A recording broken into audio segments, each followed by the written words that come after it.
Please welcome the President of the United States. The 2024 U.S. election is likely to be a rematch between President Joe Biden and former President Donald Trump.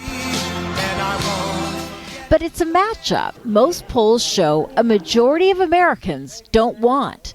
At 81, Biden's the oldest U.S. president to run for re-election.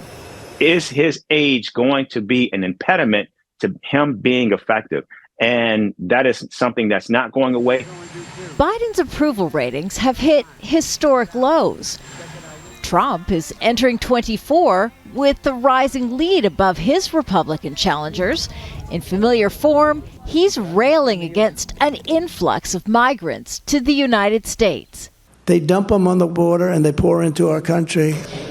But while campaigning, Trump's also fighting 91 criminal charges, and he'll spend much of the U.S. election season in a courtroom.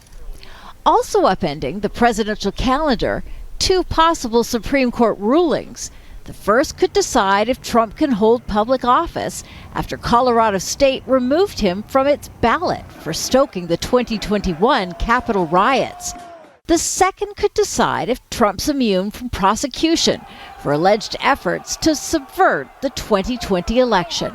I think the Supreme Court is going to be not only the X factor, but I think the biggest factor to determine the trajectory of this race. As for election issues, voters' sour view of the economy still dominates. Biden's support of Israel's war in Gaza, with more than 20,000 Palestinians killed, is dividing the youth vote that Biden needs for re-election.